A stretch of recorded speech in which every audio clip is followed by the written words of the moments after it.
हरी भरी घास के बीच जमीन का एक टुकड़ा था जो बिल्कुल बेजान और बंजर था। उसी बंजर जमीन पर एक के बाद एक कुल्हाड़ियों से पुलिस वालों ने खुदाई शुरू कर दी थी। कुछ हवलदार के चेहरे पर डर का भाव साफ देखा जा सकता था, पर किसी की हिम्मत नहीं थी सीबीआई चीफ नायडू के दिए ऑर्डर को कोई मना कर सके। नायडू भी बेचैन था इस पूरे केस का सच पता लगाने के लिए, और तभी उसका फोन बजता है। फोन की दूसरी तरफ था पुलिस इंस्पेक्टर साटम। साटम ने नायडू को फोन पर बताया कि सर, अभी थोड़ी देर पहले पुणे के पॉश इलाके में एक 70 साल के व्यक्ति का मर्डर हुआ है। नायडू ने कहा, तो ठीक है, तहकीकात करो। तुम जानते हो मैं कितने बड़े केस को सॉल्व करने में लगा हूं, फिर भी इन चीजों के लिए मुझे परेशान कर रहे हो। इंस्पेक्टर साटम ने माफी मांगते हुए कहा, आई एम सॉरी सर, पर बात ही कुछ ऐसी है। जिसका मर्डर हुआ है उसके पड़ोसी ने खूनी को वहां से भागते हुए देखा था। हमने स्केच आर्टिस्ट से उसका हुलिया बनाया तो किसी को यकीन नहीं हो रहा था। नायडू ने उत्सुकता से पूछा, भेजो मुझे वो स्केच। ये कहते हुए नायडू ने अपनी कार में रखा लैपटॉप निकाला और खूनी की फोटो धीरे धीरे लैपटॉप स्क्रीन पर आने लगी, जिसे देख नायडू के भी होश उड़ गए थे। नायडू ने फोन पर चिल्लाते हुए कहा, तुम पागल हो गए हो क्या? ये कैसे हो सकता है? जरूर उस आदमी से कोई गलती हुई होगी। इंस्पेक्टर ने सहमे हुए फोन पर जवाब दिया, नो सर, हमने कई बार उससे पूछा, पर वो बार बार एक ही रट लगाए हुए है। यही आदमी आया था उस बूढ़े इंसान को मारने। नायडू समझ नहीं पा रहा था, क्योंकि जो तस्वीर उसके सामने थी वो थी मुंबई के पुलिस कमिश्नर की। नायडू ने फोन पर चिल्लाते हुए कहा, तुम सब जानते हो कमिश्नर की मौत हो चुकी है, फिर भी उस आदमी की बकवास पर यकीन कर रहे हो? इंस्पेक्टर ने धीमी आवाज में कहा, हाँ सर, पर हम सब भी तो ये जानते हैं कि सबके सामने उनका मुर्दा शरीर गायब हो गया था। कहीं वो वापस। ये सुनते ही नायडू ने गुस्से में जवाब दिया, बस, हम पुलिस वाले हैं, कोई जादू टोने वाले तांत्रिक नहीं। विज्ञान और कानून पर ही भरोसा करते हैं, इसीलिए उल्टी सीधी बातें छोड़ो और वो जो भी खूनी है उसकी तलाश में 2 टीम लगा दो, समझे? यस सर, कहकर इंस्पेक्टर साटम ने फोन काट दिया था। नायडू जानता था जितना वो इस केस को सॉल्व करने के करीब आता है, ये केस उतना ही पेचीदा हो जाता है। और फिर नायडू ने गड्ढा खोद रही टीम की तरफ चिल्लाते हुए कहा, मैं किसी काम से जा रहा हूं, वापस आऊं तब तक वो सारी बॉडीज मुझे बाहर चाहिए। ये कहते हुए नायडू अपनी गाड़ी में बैठा और निकल गया।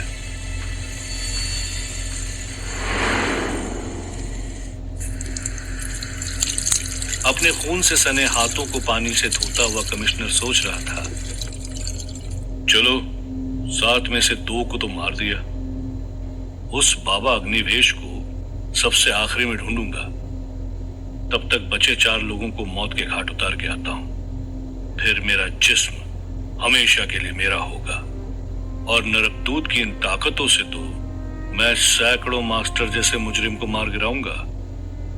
ये सोचते ही कमिश्नर जोर जोर से हंसने लगा।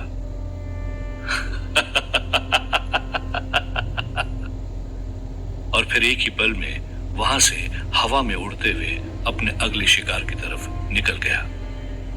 निकल तो राहुल और मास्टर भी गए थे, बाबा अग्निवेश के बताए हुए वज्र को ढूंढने। राहुल तेजी से कार चला रहा था, मास्टर उसके बाजू में बैठा था और पिछली सीट पर पड़ा था बर्फ में जमा यादव का शरीर। मास्टर ने तंज कसते हुए कहा, अगर हम उड़कर जाते तो कब तक पहुंच चुके होते? राहुल ने कहा, तुम शायद भूल गए हो मेरे अंदर अब कोई शक्तियां नहीं है, मैं नहीं उड़ सकता तो। मास्टर ने गहरी आवाज में कहा, तो मुझे उस जगह का पता बता सकते थे, या फिर कहीं ऐसा तो नहीं कि तुम्हें मुझ पर भरोसा नहीं? राहुल ने मास्टर की तरफ देखते हुए कहा, बात भरोसे की नहीं, साथ में मिलकर काम करने की है। जब हमारा मकसद और मंजिल दोनों एक ही है तो फिर अलग अलग दिशा में जाने से क्या फायदा? मास्टर ने अपने हाथों से ताली बजाते हुए कहा, वाह राहुल वाह, ज्ञान की बात तो तू बड़ी अच्छी कर लेता है। और तभी मास्टर ने चीखते हुए कहा, आगे देख, खाई है। और तभी राहुल ने जोर से गाड़ी का ब्रेक दबाया। कार स्लिप होती हुई पहाड़ की चोटी तक आ पहुंची थी। अगर सही वक्त पे राहुल ने ब्रेक ना लगाया होता तो शायद ये दोनों इस वक्त खाई की गहराई नाप रहे होते। राहुल और मास्टर ने कार से उतरकर देखा तो नीचे एक वीरान खाली सा गांव था, जिसकी दीवारें मिट्टी की थी और चारों तरफ धूल ही धूल थी। राहुल ने हैरानी से पूछा, ये गांव तो बंजर है, यहां कैसे इतना बेशकीमती वज्र यंत्र हो सकता है? मास्टर ने गांव की तरफ नजर घुमाते हुए कहा, ये सदियों पुराना गांव है, जिसे खुद देवताओं ने बसाया था। इसीलिए बहुत कम लोगों को इसके बारे में पता है। मैंने किताब में पढ़ा था ऐसे ही एक गांव के बारे में। कभी सोचा नहीं था कि मैं इसे अपनी आंखों से कभी देख भी पाऊंगा। राहुल ने मास्टर से पूछा, तो अब क्या करेंगे हम? मास्टर ने हंसते हुए कहा, अपनी किस्मत पर पड़ी धूल अब इस गांव का तूफान ही साफ कर सकता है। चल। ये कहते हुए मास्टर कार की तरफ बढ़ा और यादव का बर्फ से जमा जिस्म उठा लिया और गांव की ओर बढ़ चला। राहुल भी मास्टर के पीछे पीछे इसी उम्मीद से चल पड़ा कि वो वज्र यंत्र मिलते ही राहुल का जिस्म उसे वापस मिल जाएगा। उम्मीद का दामन थामे तो सीबीआई नायडू भी वापस उसी जगह आ गया था जहां हवलदार गड्ढा खोद चुके थे। नायडू ने अपनी कार से उतरते हुए उन हवलदारों के बुझे हुए चेहरे देखकर पूछा, क्या हुआ? तभी एक हवलदार ने कहा, साहब 10 फीट खोद चुके हैं पर एक भी बॉडी नहीं मिली हमें। नायडू ने हैरानी से पूछा, पर ऐसा कैसे हो सकता है? उनका मुर्दा जिस्म तो यहीं गाड़ा गया था ना?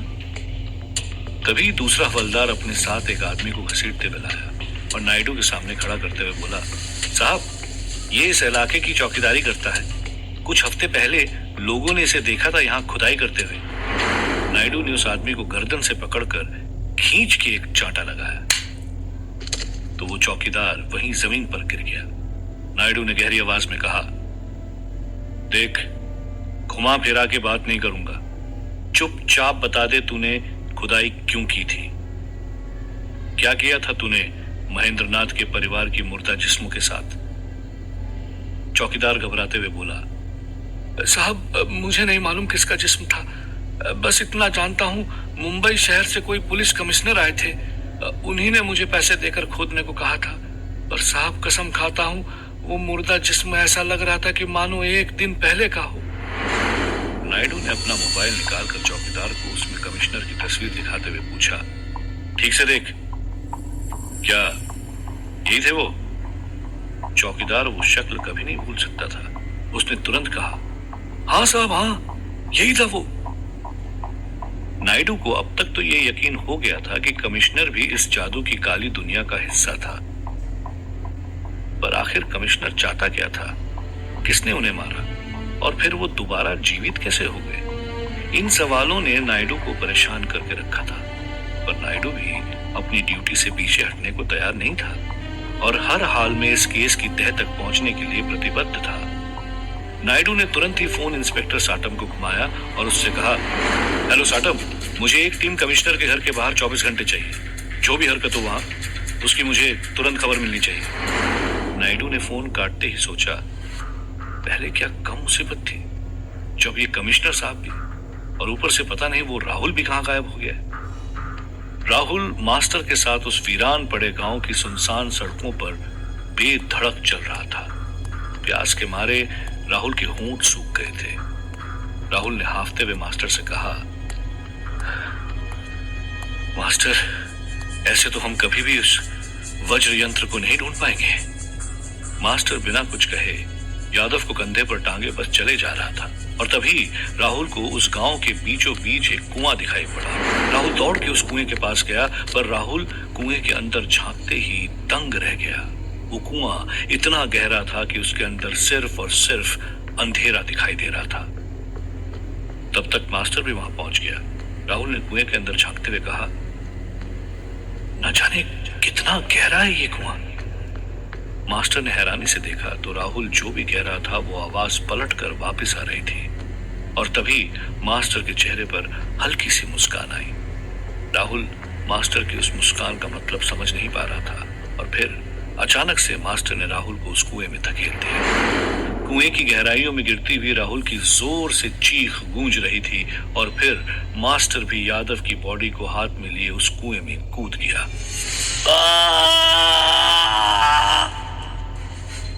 अंदर मिट्टी के टीले पर गिरते ही राहुल जोर से चिल्लाया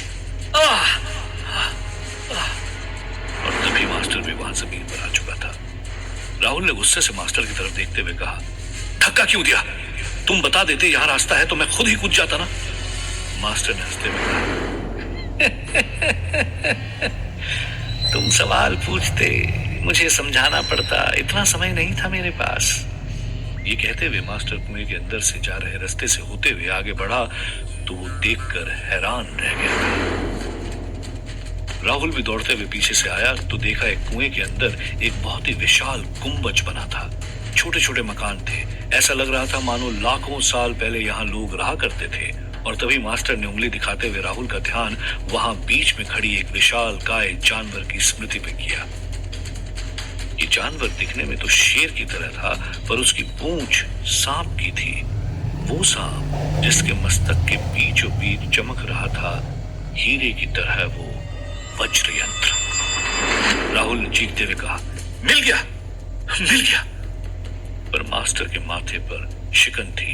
वो जानता था कि यहां तक जैसे तैसे पहुंच तो गए पर उस वज्र को निकाल पाना आसान नहीं था। मास्टर और राहुल दोनों उस विशालकाय जानवर की स्मृति के पास पहुंचते हैं जहां रखे एक बड़े से पत्थर पर लिखा था, जिस किसी ने भी इस वज्र को निकालने की कोशिश की वो इस सर्प के क्रोध का कारण बनेगा। राहुल ने घूरते हुए मास्टर की तरफ देखा। मास्टर ने गहरी सांस लेते हुए कहा, कुछ तो सोचना पड़ेगा। एक सस्ते से होटल का दरवाजा खुलता है। राहुल के पिता 2 सूटकेस लिए अंदर घुसते ही उस कमरे का दरवाजा लॉक कर देते हैं और सोफे पर बैठकर चैन की सांस लेते हुए सोचते हैं, यहां मुझे कोई नहीं ढूंढ पाएगा। और तभी पीछे से एक गहरी आवाज आती है, अपनी मौत से कितना भागेगा तू? राहुल के पिता पलटकर चौंकते हुए देखते हैं और सुन पड़ जाते हैं। उनके सामने खड़ा था कमिश्नर, एक शैतानी हंसी अपने चेहरे पर ली। राहुल के पिता कांपते हुए कहते हैं, कमिश्नर साहब, आप तो मर चुके थे ना? कमिश्नर ने हंसते हुए कहा, तू तो यही चाहता था ना कि मैं मर जाऊं ताकि तेरा भागने का रास्ता साफ हो सके। राहुल के पिता कहते हैं, नहीं, ये कैसी बातें कर रहे हैं आप? मुझे लगा नरकदूत ने आपको भी मार दिया है। कमिश्नर ने हंसते हुए कहा, नरकदूत ने ही तो मुझे दूसरा मौका दिया है, वो भी इन शक्तियों के साथ। ये कहते ही कमिश्नर ने राहुल के पिता की तरफ उंगली उठाई और राहुल के पिता हवा में टक गए और फिर एक झटके में जमीन पर आ गिरे। राहुल के पिता ने हकलाते हुए कहा, मैं तो आपके साथ था, फिर आप मुझे क्यों मारना चाहते हैं? कमिश्नर, कोई दुश्मनी नहीं मेरी तुझसे, मैं तो बस नरकदूत का कहा काम कर रहा हूं। बस उन लोगों को मार रहा हूं जिनके सर पर लाल निशान है। कमिश्नर की नजरों से राहुल के पिता के ऊपर वो लाल निशान साफ चमक रहा था। राहुल के पिता ने अपनी जान की भीख मांगते हुए कहा, मुझे जाने दो, मैंने मना किया था अपनी पत्नी को, उस बच्चे को सहारा देने को। आज वही मेरी मौत का कारण बन रहा है। कमिश्नर ने उत्सुकता से पूछा, मतलब? राहुल के पिता ने कहा, मतलब ये कि राहुल मेरा बेटा है ही नहीं, उसे तो हमने गोद लिया था। और फिर कमिश्नर ने राहुल के पिता को शांत करते हुए कहा, मुझे तेरे अतीत से अब कोई लेना देना नहीं, मेरा बस एक ही काम है, नरकदूत की इच्छाओं को पूरा करना। ये कहते हुए कमिश्नर ने खंजर निकाला और धीरे धीरे राहुल के पिता की तरफ बढ़ते हुए कहा, आज तू मरेगा, कल तेरा बेटा राहुल भी मरेगा। कमिश्नर ने राहुल के पिता की तरफ खंजर बढ़ाया और राहुल का पिता अपने अंतिम पलों में डर के मारे चीख पड़ा। मास्टर बड़ी गौर से उस जानवर की स्मृति का मुआयना कर रहा था और फिर तभी मास्टर ने गहरी आवाज में कहा, अब और कोई चारा नहीं।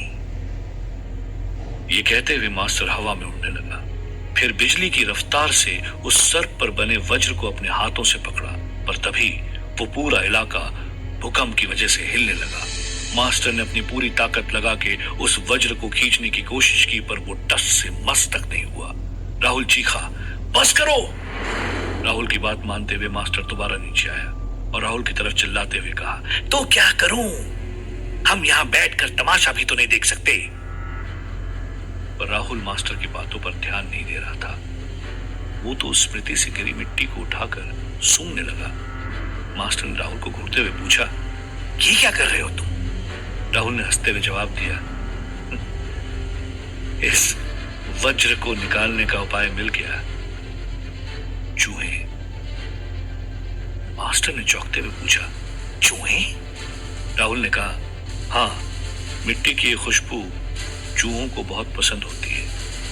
अगर वो उस वज्र के आसपास की मिट्टी कुतर कर निकाल देंगे तो वज्र अपने आप गिर जाएगा। मास्टर ने खुशी से कहा, चूहों की तो अपने पास कोई कमी नहीं है। ये कहते हुए मास्टर ने दो चूहे के पिंजरे प्रकट किए और पिंजरा खोलते हुए अपने चूहों को वज्र के आसपास की मिट्टी को कुतरने का आदेश दिया। मिनमिनाते हुए चूहे आगे तो बढ़े, पर वो भी उस विशाल जानवर की स्मृति देख दोबारा लौटकर पिंजरे में वापस आ गए। मास्टर ने चीखते हुए कहा, ऐसे नहीं मानोगे तुम लोग। और अगले ही पल मास्टर ने पिंजरे में आग लगा दी। सारे चूहे भागते हुए उस जानवर की स्मृति पर चढ़ गए और वज्र के आसपास की मिट्टी को कुतरने लगे। ये देखकर मास्टर खुशी से उछल पड़ा, पर मास्टर की इस हरकत ने राहुल को सोच में डाल दिया। क्या ऐसा इंसान जो जानवरों को अपने फायदे के लिए नुकसान पहुंचाता है, क्या वो अच्छा हो सकता है? बाबा की कही बात राहुल के दिमाग में गूंज रही थी, मास्टर शैतान है, शैतान। राहुल अपनी सोच में उलझा हुआ था कि तभी वो वज्र सर्प के माथे से गिरा और मास्टर ने उसे हवा में ही अपने हाथों में पकड़ लिया। वो वज्र पकड़ते ही एक अद्भुत रोशनी मास्टर के शरीर से निकली और फिर खुद को संभालते हुए मास्टर ने कहा, इसी चीज की तो मुझे तलाश थी। राहुल के उत्साह में अपने सारे ख्याल भूल गया था और जोर से चीखा, इसका मतलब अब मुझे मेरा शरीर वापस मिल जाएगा। ये सुनते ही मास्टर के चेहरे पर अजीब सी हंसी आई। मास्टर वज्र को अपने हाथ में लेकर तेजी से राहुल की तरफ बढ़ा। राहुल चौंक गया था कि तभी मास्टर ने वज्र से राहुल के सर पर वार किया। राहुल अचानक से जमीन पर गिरकर तड़पने लगा। मास्टर खड़ा खड़ा बस उसे देखता रहा और देखते ही देखते राहुल ने अपनी आखिरी सांस ले ली थी। राहुल मर चुका था।